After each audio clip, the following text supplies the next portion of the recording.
Hello everybody, okay, I am ready now. Welcome to Midday Show 2024. My name is Ipah UID Lin. I'm a paddy scuba instructor, a mom of 6 kids, a professional underwater photographer, a Marlax ambassador, and Canon ambassador. So today, I know a lot of you came by to actually listen to my talk regarding creative photography back to basic, am I right? So this is what we're going to do. Before I start, I'm going to show you a small video because it's World Oceans Day.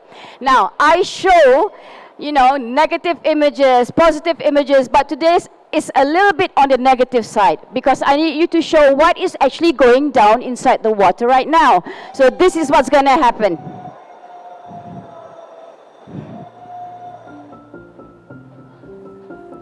Today marks the day where it's one of the saddest dives I've ever had because I was in shock when I saw the corals down in Malaysia was being affected by this was taken a couple of weeks ago, and this is actually what is happening inside our ocean in Asia, in Malaysia itself. Now the water temperature really now is sad. 31 degrees and there's not much that we can do. On World Oceans Day, I hope that we will learn our lesson not to leave any carbon footprint behind, because this is the devastating effect that you can see that's inside the water. And let's try our best, to fix whatever that we did and be better humans.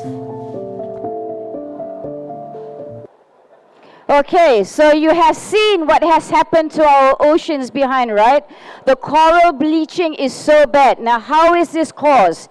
It's because of our carbon footprint. So from now on, when you go inside the water, I want you, if possible, try not to leave anything behind. Try and protect our ocean, because without the ocean, none of you are divers. So always remember that.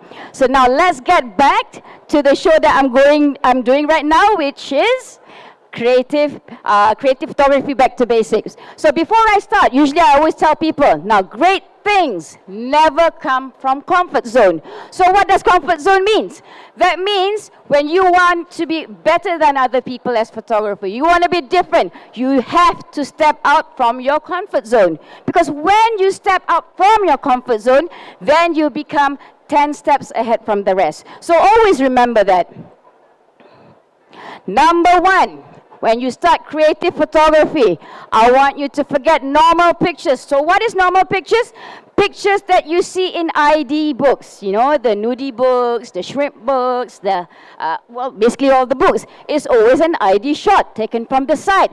Those are what I call normal pictures. Now, what are, crazy creative pictures? Crazy creative pictures are pictures like, like this one, the octopus zooming to the other side.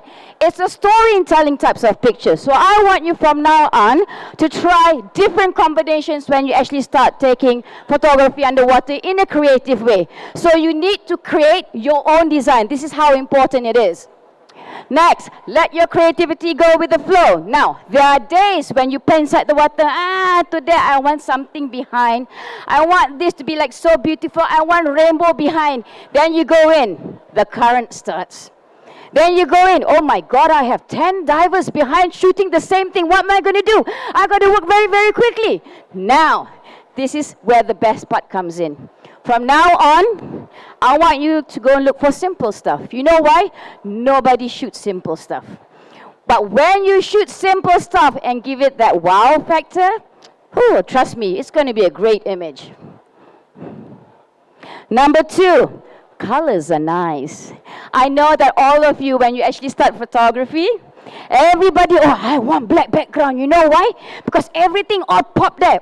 The image very, very nice. But the thing is, black is black. Look at me, I'm black. I have red, contra. But inside a picture is more beautiful when you actually have colors behind. Because colors are your friends. So make them your priority from now on. This is important. This is a debate that every diver always have. Now, editing tools, Lightroom, Photoshop, AI, whatever that you want, as long as it makes the picture nice and people like it, it's okay. But Remember not to harm the animals, okay? You can have the nudie having whatever you want on top, Christmas hat, whatever with AI, but make sure, number one rule, do not harm the creatures inside. Because if I do see you inside the water, the tank bagger is on my hand already. Ding, ding, ding, ding, no touching. Huh? So from now on, your editing tools are your best friends. Because these are the stuff that makes pictures look really nice. Especially on days when you don't get good pictures, it's still salvageable to actually make good pictures. Images. Look at that. Ooh, the shrimp. Okay. Anybody from the crowd, how small do you think the skeletal shrimp is? Raise of hand. Okay. Sir. Exactly. Okay. A skeletal shrimp, an adult size, is about 2 millimeter in size. Can you imagine 2 mm? We're a big guy. They're a small guy. But yet, I managed to capture a shot of a 2 millimeter skeletal shrimp eating an amphiphod. How ridiculously is that? But these are what cameras can do from, the new cameras can do. So with this image, it's a storytelling type of pictures. Now, when you start shooting from now, I want you to have storytelling, because storytelling is very, very important. Storytelling is what pulls viewers to always watch your pictures. These are very, very nice images to see. So when I say images say more than 1,000 words, eyes are the windows of your soul. When you start shooting critters from now on, or any subjects, look for the eyes. Now, I know you're going to say, hey, Nudi don't have eyes. Yeah, they don't have eyes. But the rhinoceros are the eyes. So focus on that one. Because we as human, when we want to have contact with anybody, we always want to have eye contact. We want to eye contact. Oh, very nice. Okay, I understand you understand me. Same thing as critters. In the world of wildlife, animals will tend to look for eye contact together with us. Like if you have dogs or cats, it's the same way. They're always looking for eye contact.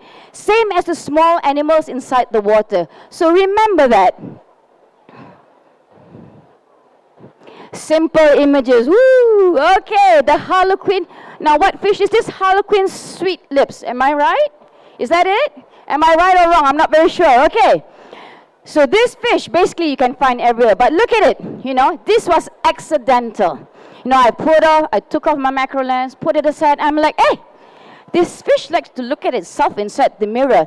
And it turned out to be a great photo. You know why? Because it's admiring itself. Storytelling. Number 4, get inspired. Now, how do you get inspired?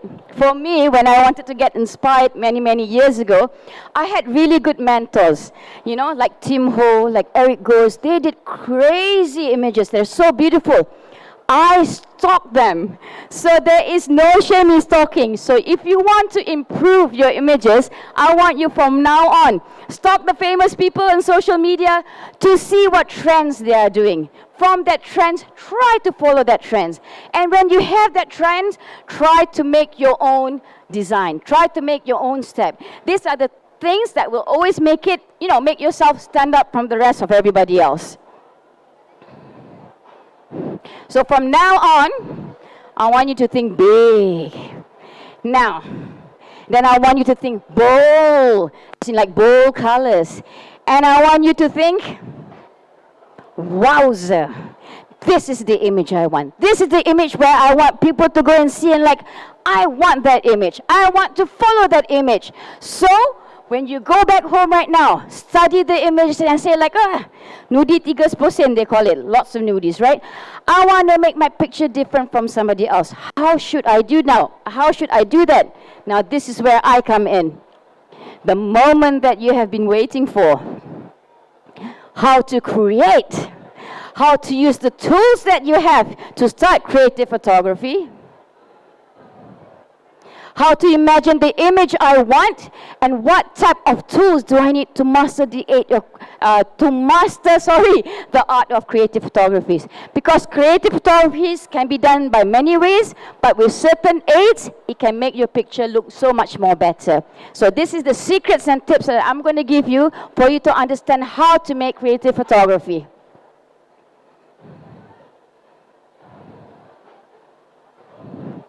Tak keluar, lambat.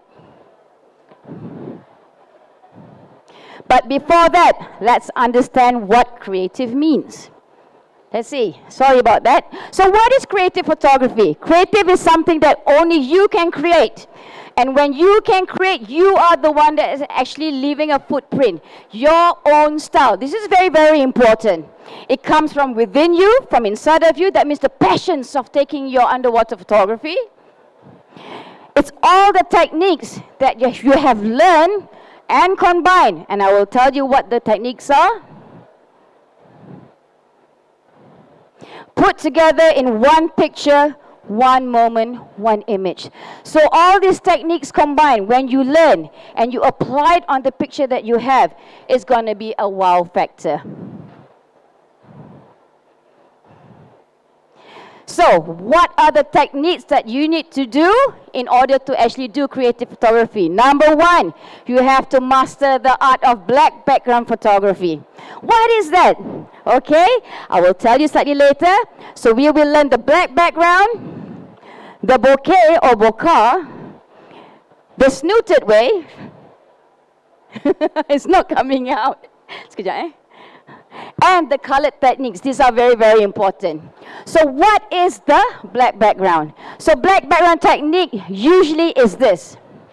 It's mastering the details of the details and sharpness for an image. Now, before you start shooting any images, you have to learn, even in the normal way, how to make your images sharp, crisp, detailed. Then from there, you move on to what we call the bokeh, where sometimes you have a very ugly background. You know, sometimes broken coral, or you know, things that you don't like, that's not very flattering to the eye, but you want to hide it. So you have to learn how to do the bokeh effect by opening up your aperture to 2.8. It's really, really bright, but it does create amazing images on that. Next, you have to learn the snooting technique. Where is it? The snooted way. Now, snooted way is the easiest. Do you know why? When you start doing snooting photography, it's the most not expensive ever, because all you need is just one camera and one snoot torch. So it saves your pocket a lot. And if you can master this just simple technique, you can get the rest. The next is the colored technique. What is colored technique? Colored technique is something that, you know, you want a little bit of colors, wow, the jazz, the pizzazz, whatever you call it. But you take all your colored torches, blend it together in an unnatural way, and you get images like this. Like this one, this is pretty good, right? But it really, really works well when something is transparent. So, with all those techniques combined, the black background, the bokeh, the snooted photography, and the colored techniques, this is the kind of images that you get. And aurora.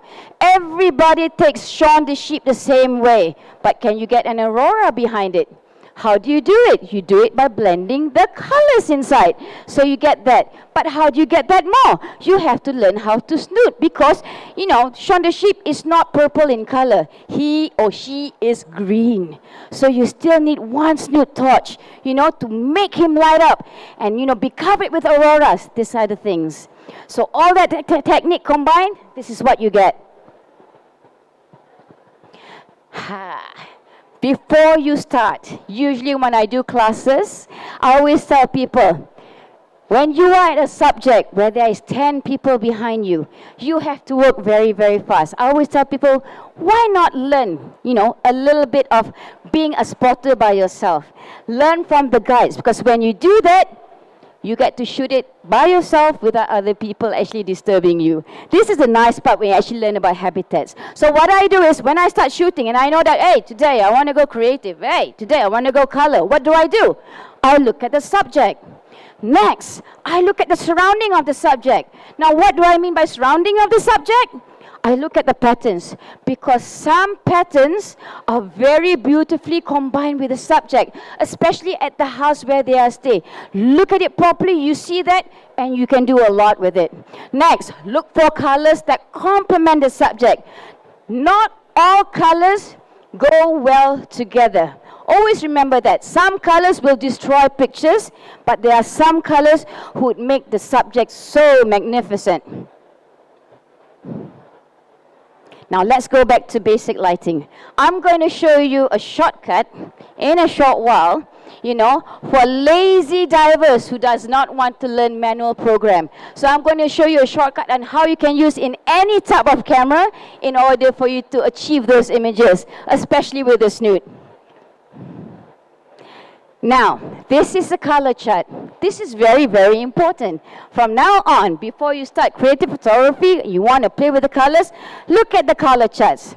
Okay, let me give you an example. Let's just say you found a yellow lemon gobi. It's yellow color. So what goes with yellow? Purple, a little bit of blue, a little bit of magenta, all that. So those three colors combine. Now, if you have suddenly yellow and then suddenly it goes green, it's going to blend in together and the subject is not going to appear. This is important. A lot of people don't understand is when you shoot, colors are secondary. But who is the primary subject? The shrimp, the nudies, and whatever that's alive down there you're shooting. This is important. Make the subject number one. Make the colors priority number two. So go home, find this chart, and start learning about colors. This is very important. Now, this is how I actually snoot inside the water. Can you see? I use 3 torches, basically. 2 colored, 1 snoot. The way I do it is, 1, composition, proximity, how far you are from the subject, and rule of third. Rule of third is very important because you want to know where to place the animal. Snoot from here, and you get that kind of images, a blurry images. How do I do that? I opened up my aperture, make sure my hands are very steady, and you get this nice blurred bokeh behind. Composition, ooh! Now a lot of people always ask me, Ipah, how composition? Composition very, very hard. Actually, it's very simple. All of you have cameras, right? You have cameras, and inside your camera, there is something called the grid line. Switch it on. From now on, switch it on. Because when you switch it on, you know where to place your subjects. Example, this one up there, rule of thirds. You see the 4 dots? That's where you place your subject. Anything between there, because storytelling, very, very important. Then you have the golden spiral, the diagonal. The rest of the 3 below, if you get it, you're very lucky. But usually, these are the 3 ones that we always use. Rule of thirds, golden spiral, diagonal. Because why? We're in the freaking water. Sometimes the currents can get so hard, it's going to push you away. You got no choice. So you got to work with the moment. So here's the video for lazy divers who does not want to learn manual and who wants to learn the fastest way to do a snooting photography. Turn it to PE program. You know why? The camera is going to control everything. The only thing that you're going to control is the exposure button. 0, 0, -1, -2, -3. These are the ones. So I will show you how. Watch this. If you have a handphone, take a shot at it.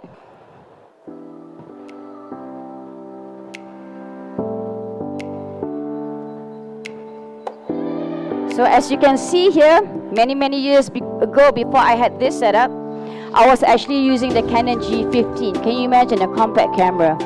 The autofocus was so slow, but yet I managed to get the kind of images I wanted the same way as SLR. But I found a shortcut in doing it. I turned everything to P because you have to work very, very hard inside the water.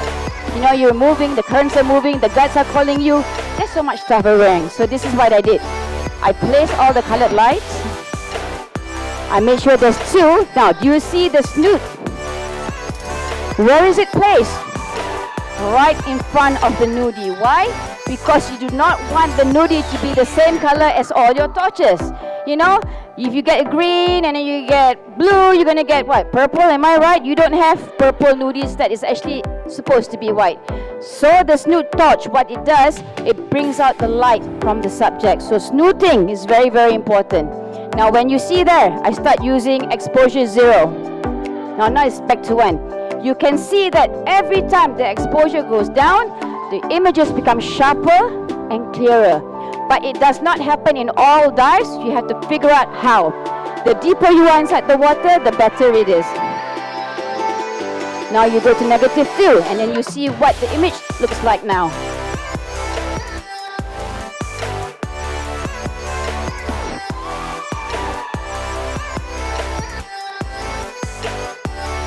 Not so nice, still over bright, right? Still overexposed. But when you shoot it, look at that.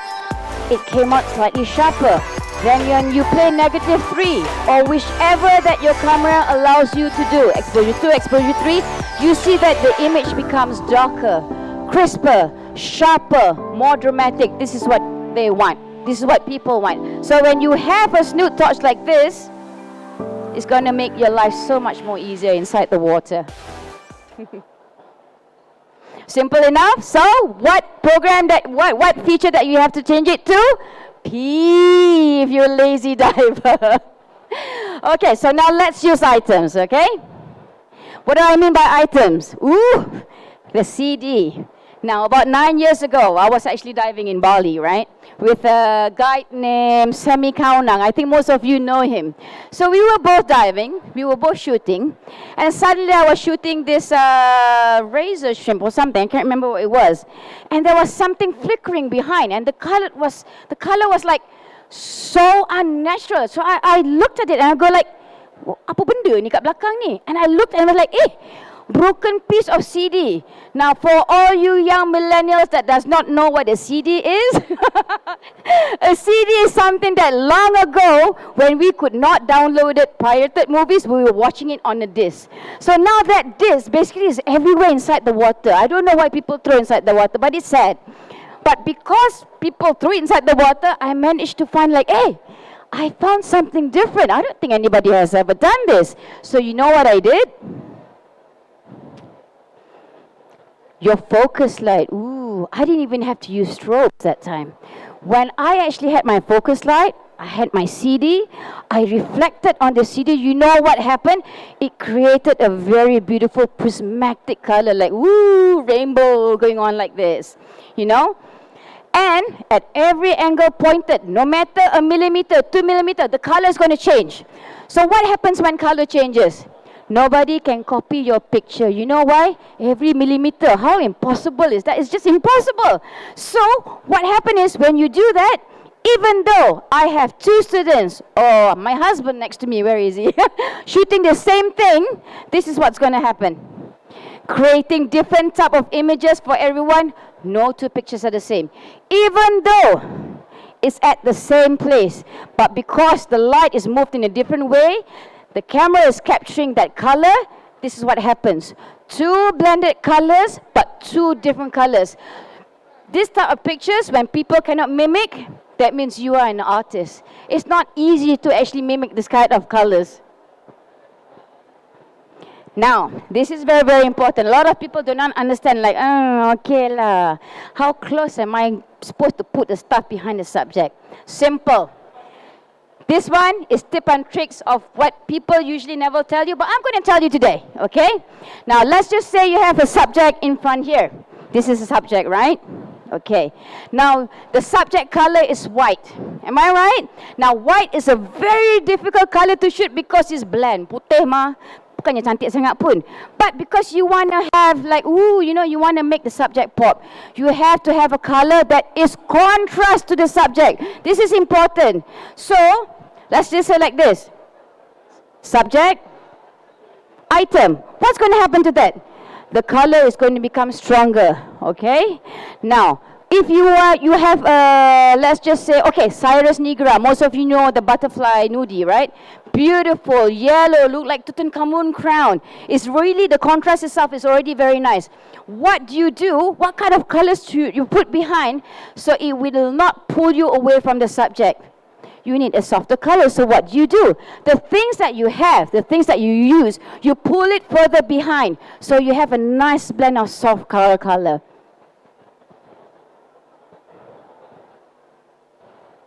So how to create the effects? Ooh, this is my favorite. Okay. Most of you back home, you have kids, you have nephew, you have nieces, and they throw away, what's this called thing? Bedazzle, whatever lah, all this benda-benda yang, you know, people doing for sewing. Do you know what I did? I took that, I took super glue, I started sticking it on my CD, turn it into a lollipop. Because I figured out like, colors are nice, but I need textures behind, to make it a little bit more different from the rest. So I started to DIY project by myself, did it over there, turn it into a lollipop with a satay stick, poof, behind. But it does not harm the subject. You know why? Because it's behind. This is important. Please, everybody, when you start doing creative photography, you will tangan gatal, want to actually start moving things, especially the subject, so you can get a great picture. But if possible, try to work with the subject. Try to not disturb it, Find space. If you think you cannot shoot that because you don't have space, move on to another subject.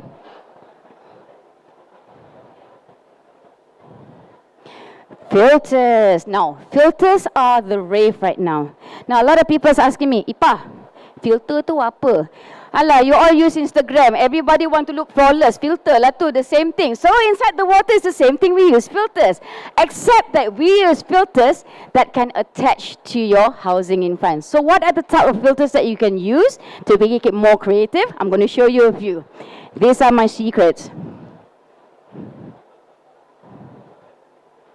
The choking filter, wow. Choking filters, if you put that, if your camera cannot do any apertures, it's just stuck at that one, you can use this filter to blur the side there. So these are for people who cannot control aperture inside your camera, the choking filter is good. Next is the crystal ball filter, woo! Wow, suddenly I feel like a gypsy lady already. Okay, the crystal ball filter is really nice. If it's at an item, a subject that is big in size. If it's small, it doesn't blend so well. So you have to plan on how to do it. Now, my next best filter that I love to use, the vortex filter. This is my favorite filter. Do you know why? When I have sand behind, and sand is all white, and I have coral bleaching right now, and the coral is not so nice, I just want to hide it. So what do? I use a filter to blur the side out, but at the same time, the textures will blend in together, creating a very weird effect like this. Can you see that? So the filters are important. And the best thing is, it's cheap. You can find it on Shopee, Lazada, 20 ringgit only. Okay? Find the link. Okay, what's next? All right, magic light tube. Now, you've seen a lot of pictures inside where there's a circle, color. Actually, very, very easy. All you have to do is go to DIY shop, get a pipe, get a silver pipe, something that's reflecting, put it in front of your camera. Oop, what happened? And you get images like this. Sorry. Images like this. Tak ada. Sekejap, Okay. Sangkut. Magic light tube. Okay, you get images like this. So, number one, before you start, actually shooting all animals. And I want you to make a pledge from now on to not harm the animals. Number one, please don't harm the animals. Animals are friends. They're not food. They're not things for you to move around. So this is very, very important. Number two, you work with the subject, not the subject will with you. Once you start respecting animals inside the water, trust me, they're going to let them shoot you. Most of my winning images are images where I do not disturb the habitats of the animal. I stay with the animal for a very long time and let the subject get used to me, than me getting used to the subject. This is important. Plan the colors. Colors are important. If you do the wrong colors on wrong subject, the picture is going to be bland. And if you are about to enter the competition, these are the things that judges see. Contrast. If you do not have contrast inside any images, chances are it's going to be moved to the next pile. Try to work at every angle. Now, certain animals, like the goby, so plain, right? You see goby goby with eggs. But look at that. From here, when you look from far, does it look like a freaking frogfish?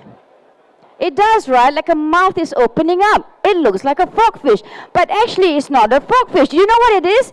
It's just a sea pen with the goby aligned just nicely, and it made it look as if the eyes of a frogfish. But it's actually not. So illusions are very, very important. Minimum light is used. Now, why do I tell that? Okay. When I go down inside the water, I see so many people using such a bright torch. Now, I want you to put yourself inside their place. Let's just say I'm going to the beach, and on that day, it is so hot, right? What's the first thing you do? You don't stay under the sun, you run away, right? right? That's what you do. Same thing as animal. Imagine the snoot is the sun. And the nudie is sunbathing at that moment. What's going to happen? The nudie is going to run. You know why? It doesn't want to be burned. We stay under the sun also, we get sunburned, we run away already. Same thing as animal. So how do you do? How do you make them stay? By using minimal light. Number 7, patience. Ooh, I know you new divers. Every time go inside the water, I want 10 subject. I want to shoot every subject inside there. And then after that, you go up. Hey, why my picture not nice? Because you don't have patience. Patience is so important. When I shoot pictures, I shoot maybe about 2 or 3 subjects in a 1 hour dive. That's how I manage to capture crazy images. Because when you give them time, you tend to see what they do and you capture that moment inside an image. So patience is key. Okay?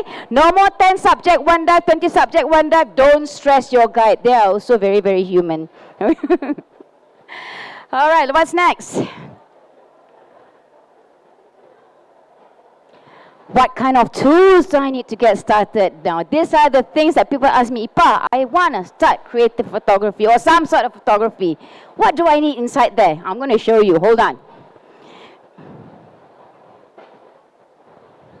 The toys. You see the flying money? This is what's going to happen to you. Confirm for sure a hole inside the pocket. But these are the stuff that you need when you actually start, creative photography. But the most basic that you need, snoot torch. Much cheaper version. Maybe filters. 20 ringgit only, Lazada, Shopee. DIY stuff. Grab whatever that your kids have or your nephew has or nieces has. Start, doing your own creative way. But this is the stuff you need. Macro lens is important because you know why? Not everything is 1 centimeter, 2 centimeter in size. There are some things, like the sculptor shrimp, is 2 millimeter. That's ridiculous. That's really small. So when you need small stuff, you do need macro lenses. And there are a lot of macro lenses down here today that you can grab at a very special offer. I went around, I'm like, ooh, I want to buy every one of them because all of them are good. So now let me show you pictures, ideas, or what maybe you can do to make your pictures better than mine. Agreed? From now on, when you go back home, I want your pictures to be better than mine. Please surpass me so I can retire and let all of you do the diving. Agreed? Okay, number 1, the picture. Ooh, moray eel. You know, moray eels, everybody gets inside the water, but what did I do? It's just 2 moray eel with sand, not so nice. I use spectral art software where suddenly, whoa, firework come out from the sand. So it created a creative image. Ooh, stilingionators. How is this created? It looks like Aladdin, doesn't it? Right? It's like riding on a magic carpet. Okay, this one's simple. Metallic DIY, using DIY metallic tubes. DIY, 10 ringgit only, very, very cheap. Use that one, you can get this kind of images. Set goby. Okay, everybody's favorite goby. All right. Now, a lot of people never notice the goby. Do you know that gobies have freckles? Look at that. Macam kena ada blusher kat situ. But they're actually very beautiful from the side. Okay, moving on. So, okay, I think I have like 5 or 6 minutes left. Just give me a minute. I'm going to go run through the pictures. So you have the yellow goby. These are ideas. The frogfish. Ooh, the panning. Panning, you need full manual to do this, but look at that, nice flow. Bubble bouquets. Bouquets are your friends. If you have backscatter, don't be afraid because it turns into nice bubble bouquet. Mantis shrimp. Remember the lollipop I have behind? This is what I use. I planned this shot for a long time because I knew this is what the color of the shrimp was, and I got a very beautiful color. So the images you see today are the images that I have won internationally in many places. So these are the type of photography that you must surpass me to be better. Cyrus nigra, which you can find now in Lumah Selatan, is basically everywhere. Using the CD further behind, so it actually does not, tenggelamkan subject tu. The baboon, okay. This one, a lot of people ask me how to do. Let me see. Oh no, hold on, just give me a minute. Slow lah benda ni. Never mind. Okay, never mind. I'll go to the natural habitat. Wow, they're chasing me off the stage very quickly. Okay, natural habitat. When you do not want to be one of those people that look like a Christmas tree inside the water with lots of, colored torch hanging beside you, CDs over here, lenses over here, you use natural habitat as a creative way. So what do?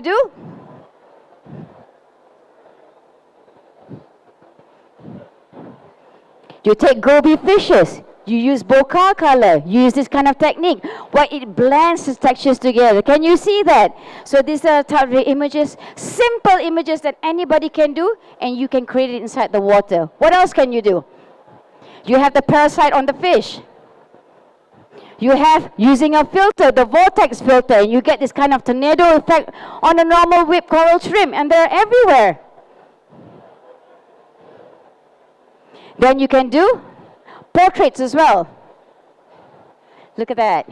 Beautiful portraits of fishes inside there. And most of these fishes were taken in Tangle Island and Slakan Island as well. So these are the images for creative natural habitats. Now, you can also apply that on wide angle. So how do you do?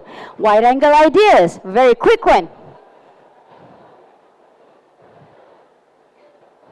Ooh, my husband being an astronaut inside the water. Simple. I'm just playing with bubbles. But what did I do? I turn it upside down. Then I have the sea fan. Everybody see the sea fan. But if you see the sea fan properly, it has very nice veins over there. So those veins looks like a piece of lungs. It's a storytelling. You know why? Most oxygens. Actually, 70% of our oxygen actually comes from the sea. So this is a creative, very good image to show. Then you have, I think I won this one last year on a whale shark.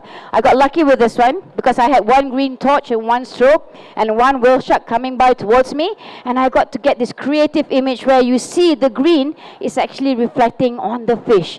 Now, these are the type of images that will make pop, because we see a lot of whale shark images, but we don't see creative whale shark images.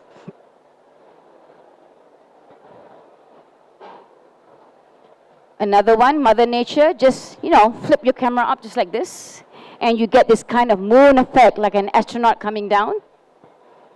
So, imagination creates astounding images. Wow. Now, with that, before I leave, I'm going to show you a small video where you can do creative as well. So enjoy. Just give me 2 minutes.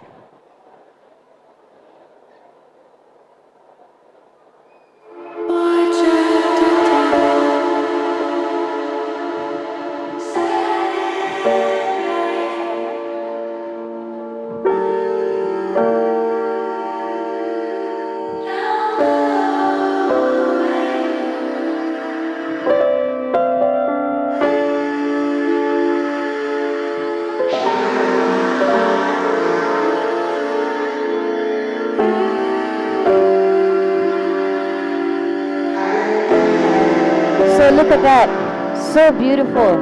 Hundreds and thousands of batfishes where you can find them practically anywhere. And this is taken by the Canon R5. Look how beautiful the blue is. It's crazy, isn't it? Yeah, I'm a Canon ambassador. Of course I'll tell Canon is nice. But these are the type of stuff. Once you actually learn, you get bored, these are the things you want to go for. Okay, before I leave, I would like to take a picture with everybody. Is that okay? Just give me 3 seconds. So I'm going to stand here. My photographer from Canon is going to come here and shoot everybody else. Deal? Okay. All right. Now, you see this? I want everybody to raise their right hand. Do a C. Yeah! Ready? You're ready. 1, 2, 3. Got it, John? Thank you.